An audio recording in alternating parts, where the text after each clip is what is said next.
Okay, Jen, we're trying again for the third time. We've had a few restarts on this podcast because I think we're both tired. We've had a lot of births this week, and Jen and I have a tendency sometimes to, yeah, just To giggle like struggle. 12-year-olds. Yes, Like exactly. that's So, but we're gonna do it this time. We are really glad that you're here. It's been a busy week, as I said. I had two births yesterday. One, I barely made it. It was like 15 minutes before baby arrived, or I guess before I got there, and then baby was born 15 minutes later. And then I had another birth where I thought, it was similar situation, like water broke, multip, and I got there and it was like 8 hours before baby was born. So two very different births, but I was able to be at both.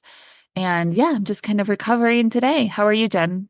I'm good. I had a similar birth where the client wasn't really sure if she was in labor and just kind of texted me a heads up. And then a few minutes later, texted that her water broke and things were intense immediately. So most of my clients are about an hour away. So I immediately left and made it with about 30 minutes before the baby. So, it really gets the adrenaline pumping when it's Yes. Yeah, I called Jen on my way to my first birth because it was an hour plus drive and I don't normally do that anymore. And so hard. she was able to talk with me. I guess it was on the way home. She talked to me the whole way home because I was really tired. And I was like, I cannot believe you do this on the regular. That hour long commute is really Yeah. challenging. It's challenging to time it right. And then it's challenging to drive it when it's the middle of the night or early morning. So thanks for staying on the phone with me, making sure I Yeah. get home safe. But yeah, we're super excited that you're here. We're going to be talking about marketing, which we know is an important topic, but can be painful for lots of us. So we'll be discussing this, I think, many times on this podcast. This is just kind of, our first episode. So if you have questions about marketing, please let us know. And we're going to go ahead and jump in. Hi, it's Monet and Jen, and we are the co founders of Birth Becomes You. We are birth photographers and doulas with over 10 years of experience. We've attended over 1,000 births collectively. We started Birth Becomes You to create a safe space for new and experienced birth photographers to share and grow. We aim to equip and empower birth workers to feel confident in the birth space and take beautiful, world changing images. We believe in a world where birth is visible, where shame is absent, where fear is translated to power, and where each individual's experience is honored as valid and valued. We are so glad you're here, and we can't wait to learn and connect with you. We are so glad that you joined us for the debut of our podcast.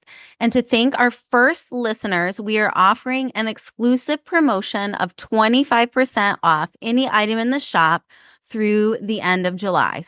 To redeem it, you can go to birthbecomesyou.com and click on the shop in our menu and use promo code podcast25 at checkout. That's promo code podcast25 when you check out. We have tons of items in the shop that include toolkits and contracts for birth photographers, toolkits for new birth photographers to teach you how to photograph your own birth and step into the birth space for the very first time. We also have presets, we have mentoring, we have a whole host of things. So head on over to our shop at birthbecomesyou.com and use code podcast25 at checkout. Thank you so much. Okay, so today we are going to talk about two things that might be working for you and two things that might not be working for you in terms of marketing. We feel so lucky because we get to talk to birth photographers all over the country and the world on a regular basis. And we kind of get to hear like what's going well, what's not going well, what are you struggling with? And of course, then we have our own businesses. I think that's one of the things that I love about Birth Becomes You and I love about the work that Jen and I do is that we are still like very busy practicing birth photographers. Like we are in the trenches right now. This isn't stuff that we've done, 5 years ago or 10 years ago. Like we are in it with you and we are trying to figure out this rapidly changing marketing world with you right now because it changes all the time and things that worked like 5 years ago don't work right now. And I think that's definitely I don't know about you, Jen, but it's like I wish there was just a Yeah. magical formula that you could just be like, okay, this is the key. And if you follow these steps, it will work. But I think we live in a time period where there's so much change, especially in technology, that there's rapid disruptions of past formulas for marketing success. And so you have to kind of be on your toes. So I think we should probably start with two things that might be working for you. And the thing that I love about number one is that this is like the bread and butter. I feel like a lot has changed, but I think this has stayed the same for a really long time and will continue to stay the same for many years to come. And that's relationships. Like relationships are the key to this business and the key to booking clients. Now, like when I say relationships, I'm thinking like midwives, I'm thinking who else? Like fellow Doulas, doulas, like yeah, in the doulas, community, yeah, even other photographers that are yeah, in the community. yeah, Because birth photographers aren't just working in birth, they're also photographers. So, you should be in all of the birth communities that you can find locally, but you should also be in all of the photography communities as well, because you really are balancing both worlds. absolutely. Yeah, we have this really unique position in that we understand what it's like to photograph an event, but then we're also photographing this kind of wild, unpredictable story, which is birth, right? And Right. so we're kind of straddling both worlds. And, I always tell people, like, when they ask personally, like, what's the most important relationships that you foster? For me personally, it's home birth midwives. Honestly, like, that's where I get 100%. the best referrals Hmm. because, when someone hires a home birth midwife, there's a really strong relationship that is either developing or has already developed. They trust this person with their life, with their baby's life. Any recommendation they give, I think, is really taken pretty seriously. And so I have several home birth midwives in this area that have been recommending me to clients for years and years. And when I get an inquiry in my email inbox and it says so and so referred you or so and so referred you, I'm like, okay, like I know that this is probably going to be a client that books me. And so it's really important. And a lot of people, struggle with like, well, how do I develop those relationships, right? I mean, especially if you're brand new, it can feel really difficult to step in and be like, maybe you've tried and you haven't gotten a response. So what would you Right. suggest people do? Like, do you have any thoughts, Jen? Like if someone's like new and they're like, I don't know how to become friends with these people. Like, what would you Yeah. suggest doing? I think the most important thing is to just see what's going on in your local community and see what you can do within that community in person. There's always something happening. At least here, there's always something. There's some sort of training, there's some sort of meetup. And it's great to just like go there with the only intention being getting to know the local community and the peers that you're going to be working with in the community without anything else other than just like getting to know them. Don't necessarily take business cards. Don't say, hey, will you refer me? Just meet these people and talk to them and become friends with them. I really think that's the most important thing. Yeah, I think that's so true. And I think it's like multifaceted. It's like if you meet these people at an event or if you're then like follow them on Instagram and just Yeah. send them a nice message and be like, "Hey, it was really nice to meet you. I really appreciated talking to you." And then start like commenting on their posts, like following what they're sharing, being engaged in the content that they are wanting to put out into the world. You'd be surprised at how like that does make a difference, It's going to Mhm. set you apart. It's a lot different than getting an email in your inbox saying, "Hey, like can we meet for lunch?" For a busy midwife, that can feel like one more Yeah. to-do task, that she may not have the capacity for right now. But if you start engaging and you start connecting in multiple ways, I think a true friendship usually starts to form. So be kind, be persistent. Think about, small things that you can do. Maybe it's like, can you bring a coffee? Can you, if they have an office, like, can you bring some coffee and donuts over? We just had a neighbor bring us like a box of donuts. And I was like, what? Like, it was just like a box of donuts, but it was such a Right. kind gesture that like, I'm like, I feel like so much warmth in my heart, and so I again, like it's as simple as like get a box of donuts and just bring it to their office, or smoothies, or like something, like I don't know, coffee, whatever your midwife people like, bring some to them, Coffee. Always yeah, coffee, really. always coffee, Always yeah, coffee. yeah, always coffee. One of the doulas here, and actually one of our friends in Colorado has done this as well, but she will always take like cookies and goodies for whatever the like national day is. So if it's like National Doula Week, she'll like give all of the doulas in the community like something. If it's National Midwifery Week, she'll do that. And she just does that from like the goodness of her heart. She has a really big network anyway. But if you're newer, that's a great way to like meet people in person. You have something to give to them. Like they're going to remember you because you gave them a gift. Absolutely. I love that. I love that. And just Well, meeting other birth photographers too. I mean, I know that I cannot take every inquiry that I get because some months I'm full or some leads are too far away. So just meeting other birth photographers and networking with them is really helpful too. that's so true. I mean, I was at the birth yesterday and I had two inquiries come in for December. I'm not taking December clients. And so those are people that, want to hire. And, Hmm. I thankfully I have a lot of great relationships with, birth photographers, newer birth photographers, established birth photographers. And so I have a list of referrals. So I think that's a really good point, Jen. Definitely connect with the people that are doing the work in the community. You need a community to do this work well. Yes. And I also think it's just fair to like say, we want to address the local photography community too. And, being active in maybe like a local Facebook group or even a local photography get together. In Denver, we had the local Betty's group where we would get together like, I don't know, I think it was like a couple times a year. And then here, there are local Detroit photography groups that get together. So even just like having a presence in that space as well, because these are people who are photographing weddings and photographing portraits and photographing pregnancy sessions. And they may not want to photograph births. And birth photography is growing. So it's nice for them to have somebody to refer to. Absolutely. And, I think about like the referrals that I get from other photographers.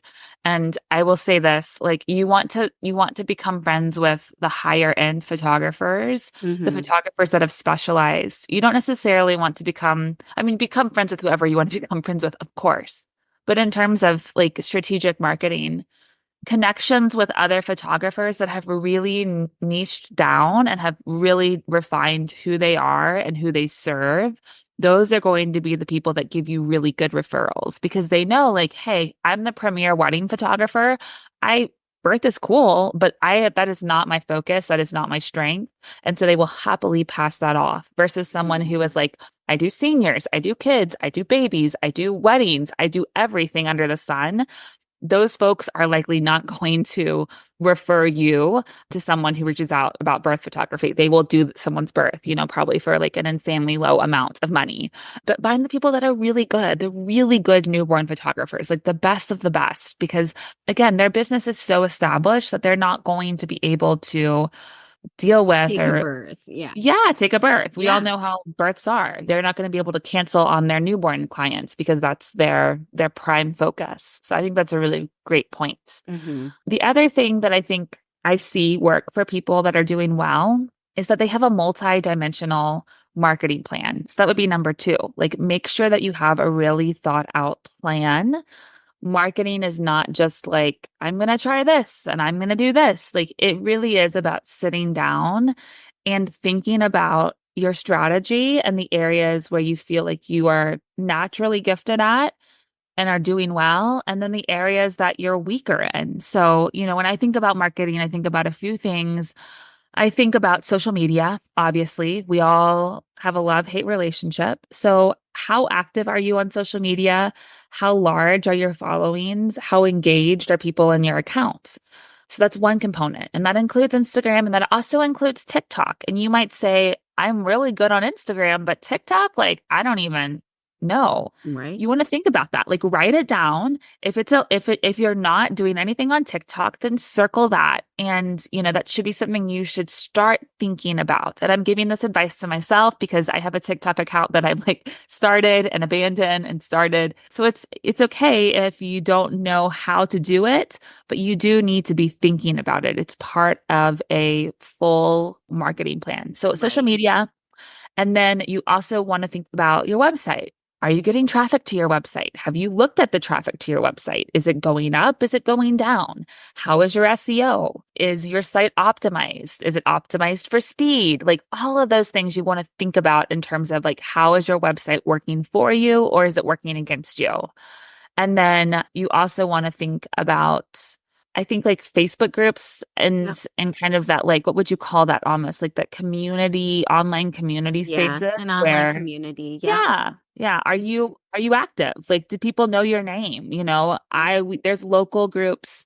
We have several in Denver. I think every community has several. How active are you? Or do you just completely avoid it altogether? What else would you say? Of course, there's like print marketing, which I think, again, has become less popular, except I would say for like things like canvases. Like you can bring canvases to providers' offices. You can have like cards, like rack cards. They can, I know certain OB offices, certain midwife offices have like tables full of like resources for people. Yep. So I think it definitely still has a place. And look, like it's okay if you like are writing down a list of all these different areas and you're like, well, really good at Instagram, but everything else has kind of gone to the back burner. That's normal. And I think what you need to do is figure out like, okay, what areas can I improve myself that I'm like, okay, I just need to blog more. I just need to be more consistent. I can do that. And what areas are you like, I don't know how to do this. I don't want to learn how to do this. Maybe I should outsource this to somebody else. Is that SEO? Is that TikTok? There are plenty of people that offer these services. So if you're not able to do it yourself and you are not booking as many people as you want to book, then it would be worth figuring out like if you can find somebody that can help you do it. Because the people that are successful are really they're hitting multiple areas. They're not just doing one thing. Exactly. And I would also add email marketing as well. Like if you don't Yes. have an email list, get one, start one. Your website host probably has one built in. If you have Squarespace or WordPress, I believe WordPress has one built in now. And if not, there's like MailChimp and MailerLite and multiple mailing options. So, That's such a just good point. starting. Yeah, Yeah. just starting an email list Yeah. and sending out an email and putting people on it that have accepted marketing from you before and put something on your website so that you can give away something like a guide or, top 3 locations for your family session and have people, give an email, they get something from you, and then you've collected that email and you're adding that to your list. And just sending out something once a month, even if you can do it once a quarter. That's my like goal, like 4 or 5 times a year. If I can send out an email, I feel pretty good about it. And I always have people respond to those emails and I always book clients from that. Always, always. Absolutely. And my email list isn't that big. I have like 1,000 people, maybe. I'm sure Monet has way more and I still am booking from that list. So, Yeah, I mean, I think what's cool about that is that whenever I send an email out, it's often like my old clients that are reading those emails.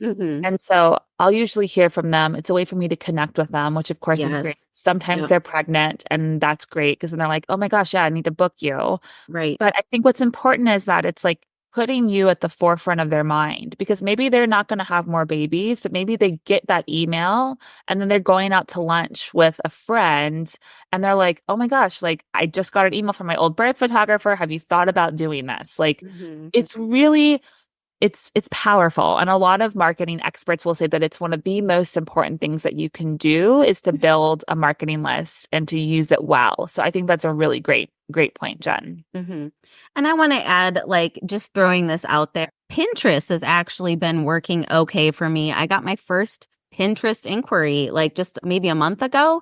And all I have done on Pinterest is pin a couple blog posts. That's it. and they're just out there in the world on Pinterest, and eventually people see them and they look through your website, and if they're local, they're clicking through. But a pin stays out there in the world on Pinterest for a very long time, where a social media post just kind of goes on by. So it's just something to consider. I wouldn't say like if you go out and do Pinterest today, you're going to get a ton of clients back. Everything is kind of a snowball effect. It's all a slow build. And if you do, something over here and you're doing it well, and then you're doing your email list and doing it well, and social media and Pinterest and making local connections, like all of that is going to come together for you. It does just take time, and you have to like push through that initial phase of, I got to do all of these things. Like, yes, you do have to do all of them, prioritize, and just start. Because the sooner you start, the sooner it works for you. Absolutely. Okay. So now we're going to talk about two things that may not be working to your advantage. And again, this is based on conversations we've had with lots of birth photographers around the country and the world. And again, I think we probably should have said this at the beginning of the conversation, is that marketing is tricky, and what works really well in one community might not work in another community. So if you are like, look, like I'm doing great and I'm doing things differently, then that's wonderful, like totally okay. But if you're struggling to book and you're not booking as many people as you want, then I think the best thing you can be is open to new ideas and new suggestions. And so maybe some of this has resonated with you and you're willing to try something different. And so that's the point of this conversation, is not to say that this is the way you have to do things, but to just get the conversation and to get the thoughts going. Mm-hmm. So the thing that I see people doing that I have often seen to not work out super well is to list pricing on your website. Now, this is so controversial. Like, controversial. People have strong opinions about this. They do.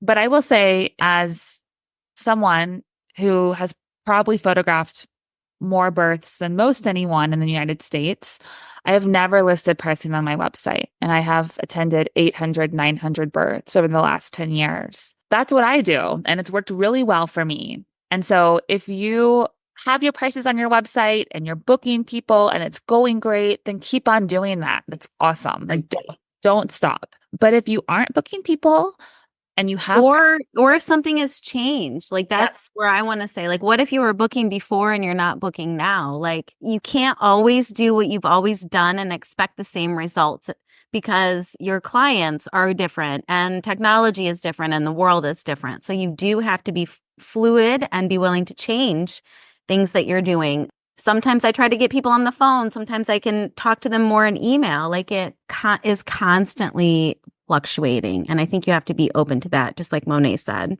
Yes. So, with pricing on the website, I think what happens is people are often, they've done a quick Google search. They've found 5 birth photographers.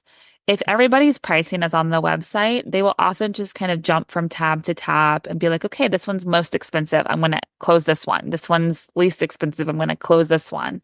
And they might find people that are right in the middle and then compare those to each other, right? But again, it's all kind of coming in. You're making people compare based on price.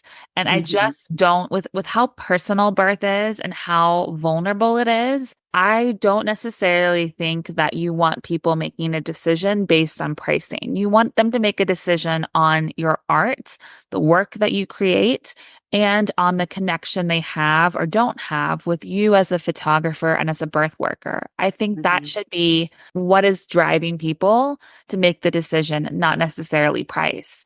And when you put price out there, just because of how humans are and especially how capitalism works, we're often just like, that's what we start to focus on is like, okay, price. And, I hear people say, well, I would never reach out to somebody who doesn't have pricing on their website. That's great. Like, you may not be your client. You may not be the type of person that's hiring you as a birth photographer. And like I said, as someone who has been very successful at this for a very long time, this has worked for me year after year after year after year. So again, if you have pricing on your website and you're happy with it, then keep it up. Like, I don't want anyone to change anything that's working. But if it's not, then maybe consider taking pricing away, because the reason for me is that I find if I am able to connect with people, it doesn't have to be long. It's not like I have to get on an hour-long phone conversation. But if I'm able to connect with them, even via email, if I'm able to open the door to conversation, there is so much more room for them to potentially book versus if they So see those numbers, what are they, you asking them? What are you like connecting about? yeah, I mean, I always ask people where they're having their baby. Because usually I have a relationship, again, going back to that thing that's working for us is relationship. I Right. have relationships with providers. So, for example, I had someone reach out to me and they were giving birth with a doctor that I know really well. Her kids go to school with my kids. So we have a professional relationship. We have a personal relationship. And so as soon as I saw her name on that inquiry form, I was like, oh my gosh, you're working with Dr. So and so. I love her. We're close friends. She's a Yeah. wonderful OB. And I know for a fact that that is the reason that that client ended up hiring me. She was like, Yeah. we love the fact that you know our OB. We love that you have that connection. Hmm. That conversation, yeah, People want their births teams to be they do. connected. They They do. really do. They want Yeah. people like in that space that know each other and know how to work with each other.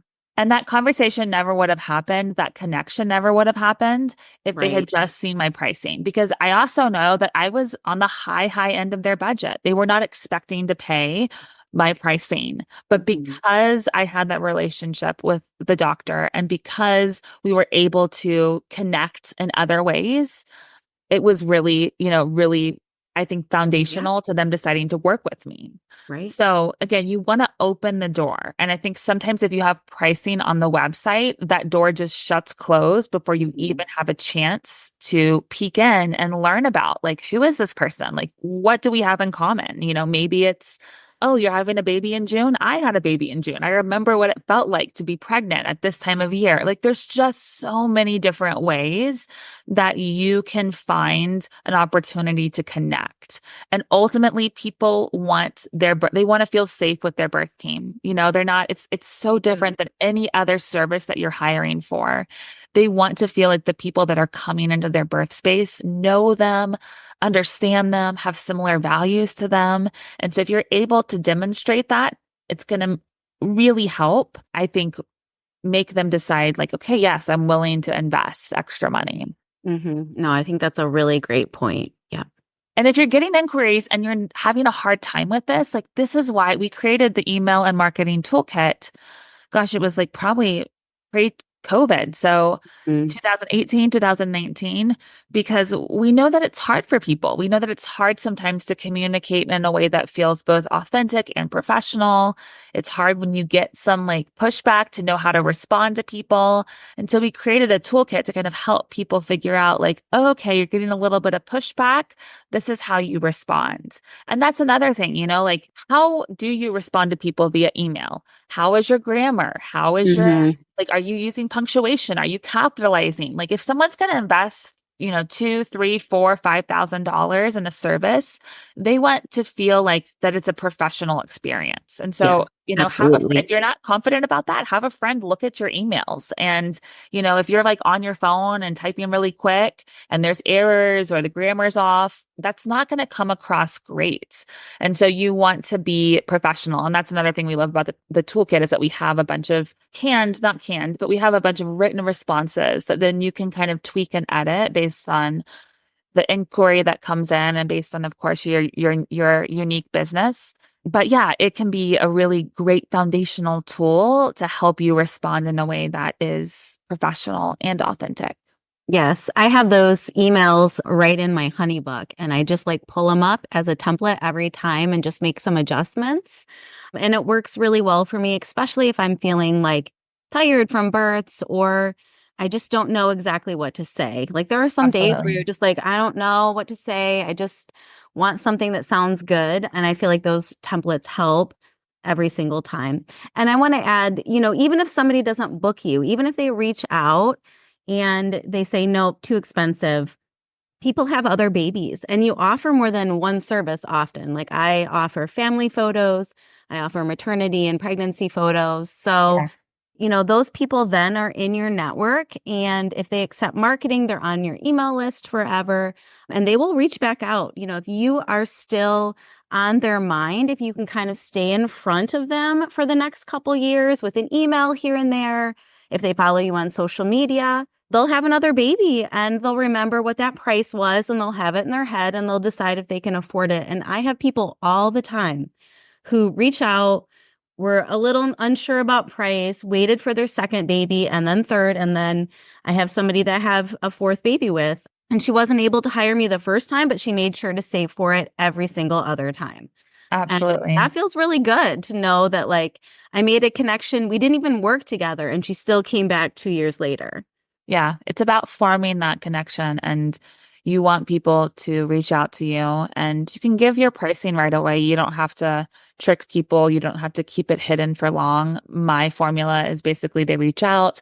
I have a little bit of back and forth conversation. I then send them my pricing guide. And then at that point, we hop on the phone usually and have a conversation. And that conversation on the phone usually is what seals the deal. But sometimes they'll actually commit even sooner. They'll get the pricing guide and they'll say, okay, we're ready to sign up. But I always engage in some conversation so I can get to know who they are, their name, where they're having their baby, what their due date is, and form some areas where we have commonalities. I think that's really crucial. Yeah. And then I think that kind of goes into the next thing that I've seen and heard about. And that comes to, and often happens during phone consults or in-person consults. And I think sometimes we get nervous when we're meeting with a potential client. And what happens to a lot of us when we get nervous is that we just talk. Like we just talk a lot. We want to get all of our words out, all of our thoughts out. We want to make sure that we are selling ourselves. And so we're telling them all the packages and how it works and what it looks like. And we forget to listen. We forget that we're in a conversation with another human being and that this person has a unique story and has different unique values. And we end up just like word vomiting sometimes and missing out on that ability and that opportunity to really get to know who we are with. Because remember, you hire a birth photographer because you want to be seen in your birth story. And if you have a consult with someone and they just talk the whole time and they're bringing all their energy and you might walk away being like, well, she was fun, but like, I don't know if she really got to know me and what I want from my story. And so I think what I always encourage our students to do is to like really listen to what people are telling you. Let them talk and pause and think about what they're saying. And then again, it's all about finding that connection, that commonality. So maybe they're telling you about their first birth story. Listen to it. Don't jump in and say, well, I had my first baby at home and it was great. And like, no, like listen to what they're saying. Like, what were their pain points? And then talk about that. Be like, wow, like that must have been really hard to be, in this situation or whatever they're sharing with you. Reiterate what they're saying, acknowledge what they're saying. Don't just jump in with like your version of what they've told you. Because again, people want to feel that connection. They want to feel like they're safe with you. They want to be able to imagine you in the birth room space. Yeah. Right. So I think that's crucial. And again, we all do this. Like I do this, we all talk. But if you can find a way to make yourself pause and listen to what people are saying, I think it can make a huge difference in your inquiry calls and in your consultations. I have to like stop and write stuff down. I have to, if I'm having a consult with somebody, I need to sit at my desk. I need to have my notepad and I need to be able to write stuff down so I can really listen to them and be like, oh, their first birth, this was traumatic. This was difficult. They didn't really say that at first, but the more they talked about it, the more they're saying that. And I think with birth, not everything comes out right away. Like it's kind of a building story. Like if you have a difficult birth, it's hard to talk to other people about that difficult birth unless you become a safe space for that person. Right. So I think it's really important to just be able to listen and to understand, or at least try to understand where that person is coming from.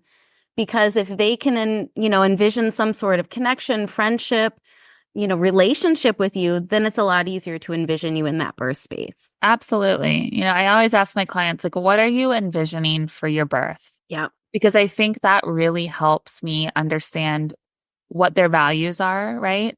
And I have some clients that are like, well, I want a home birth and I want it to be undisturbed and I want, little intervention. In the And so, water. And yeah, in the water. yeah, And so then it's I'm like, very specific. okay. Yeah. I'm like, okay, cool. Like, then maybe it makes sense for me to talk about my home birth experience. Maybe I bring that up. Well, I had my fourth baby at home and it was really wonderful. And again, that's finding that commonality. But if someone else tells me, you know what, I want to be informed. I don't want to be scared.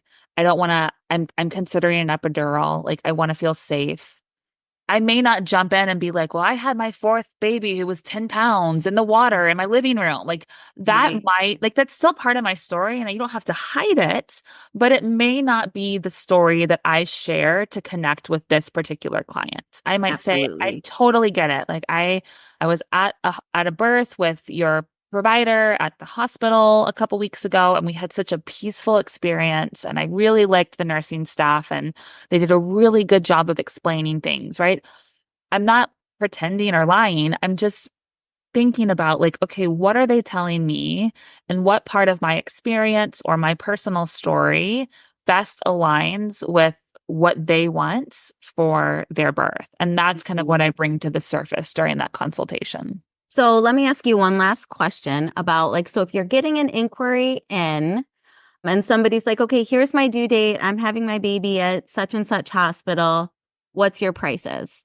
Like, what is your process for that? How do you respond? What's your initial sort of email? And when do you get them on the phone? When do you send prices? That's a great question. So usually, especially if they're asking for pricing right away, I try to at least have an email before I want to talk with them before I'm giving them my pricing guide.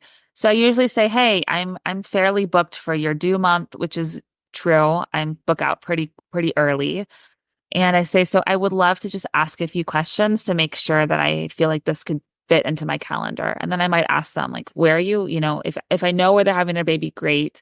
I might ask, like, is this your first baby? Because that sometimes is helpful information for my calendar, right? If I have a client, if a month full of like first time parents, that's going to be Right. a very different month. So it's good information for me to have. And so then I try to connect a little bit, like, hey, like I love the hospital you're giving birth at. It's a wonderful place. I know so and so there. I know so and so there. Is this your first baby? And then I say, look forward to chatting more. Usually they respond, they answer that question. And at that point, I give my pricing guide and I say, I would love to hop on the phone with you. Do you have time to talk today, tomorrow? I try to make it pretty immediate. And then at that point, they either say no because the pricing is too much, or they say, yes, we get on the phone. If they say no, or if they don't respond, I follow up within 24 hours and I say, hey, I just want to make sure you've got this. Do you have any questions? Usually they'll get back to me and say, well, I'd love to work with you. It's just too expensive. And at Mhm. that point, I can kind of say, well, have you thought about a fresh 48 session? Have you thought about a newborn session? I had two clients this last month that reached out, got my pricing guide, said it's too expensive. And then after we conversed a little bit via email, they ended up both hiring me for a fresh 48 session.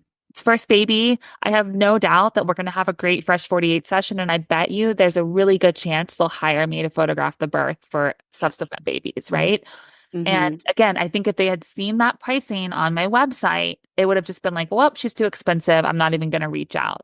And Mhm. instead, I get to go see them and meet their little baby when, baby's 1 or 2 days old and form that bond Yeah. that I know will be, yeah, I know that's going to grow. I know that's Yeah. going to grow. No, that's so important. I actually had a very similar, I offer a maternity and newborn package, and that's what they reached out for. That's what they booked.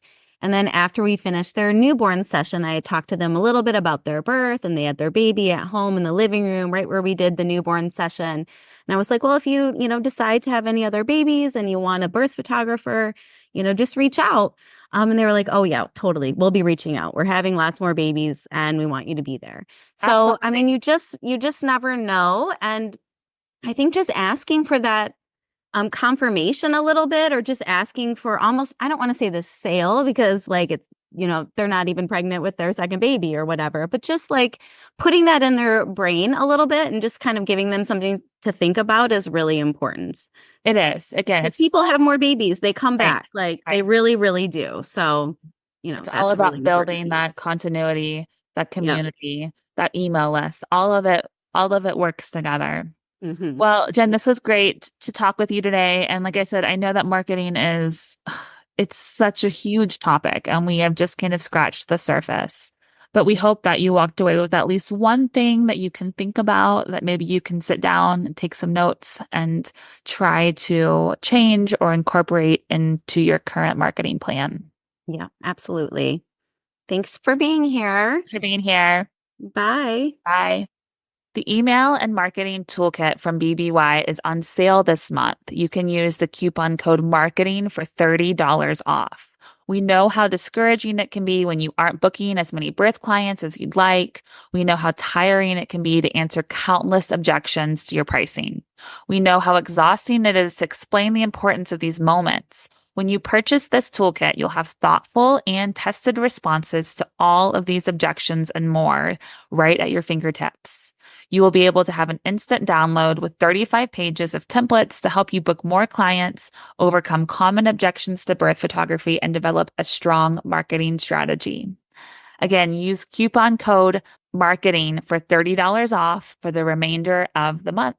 And you can find that on our website. Just go to birthbecomesyou.com and click on our shop button, and all of our products are right there.